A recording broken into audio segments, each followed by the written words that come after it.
I was going to leave this alone, but I'm not going to.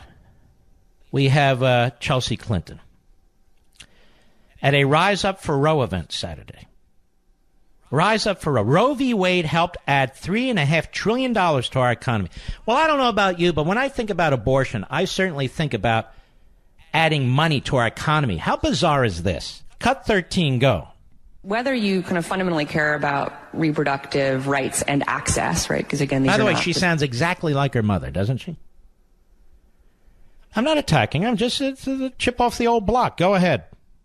About social justice or economic justice, agency, you have to care about this, right? It is not a disconnected fact, to Justice T-shirt of 1973, that American women entering the labor force from 1970 to 2009 added $3.5 trillion to our economy, right? Like the net new entrance of women. That is not disconnected from the fact that Roe became the law of the land. Okay, so let me see if I understand this. What she's saying is abortion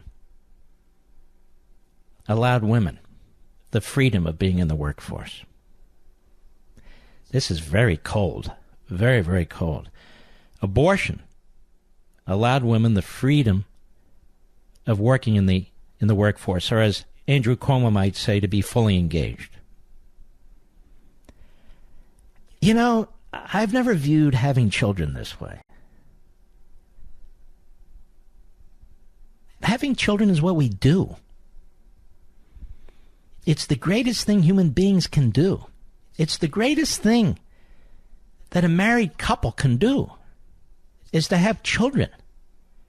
Your flesh and blood, to nurture them, to watch them grow, to give them a hand when they need help. What the hell is the other point of being on the face of the earth? A career and all of that, that's fine, but that's not it. Family is it. Now listen to how she talks about it. But for abortion, of course she's preposterous, but for abortion, so many women wouldn't be in the workforce, and we wouldn't have had, what is it, $3.5 trillion in our economy. Absolute idiocy. Go ahead.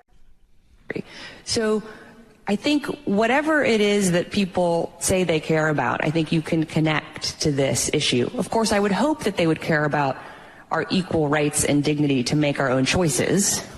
But if that is not sufficiently persuasive, hopefully kind of some of these other arguments that you're hearing expressed so beautifully. Oh, boy. You know, I love the affectation, as if you're so sharp and intelligent. And you end your sentences on the down low, and then apparently you sound very, very intelligent. Does she sound very, very intelligent to you? She doesn't sound that intelligent to me. And of course, we got to throw out the phrases equal rights and dignity. See, abortion is about dignity. Of course, not for the baby. It's about death. It's not about equal rights for the baby. It's about death. They steal the words. They abuse the words in order to advance a political agenda. It's disgusting.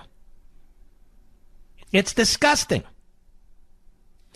But as long as you lower your voice like this, you come across like you actually know what you're talking about. And you're morally superior.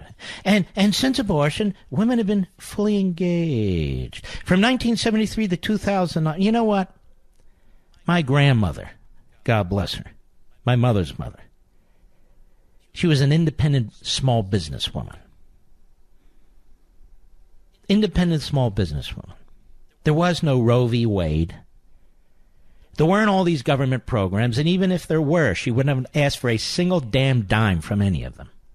It never would have occurred to her to go to some office and fill out paperwork for this, that, or the other. It never would have occurred to her.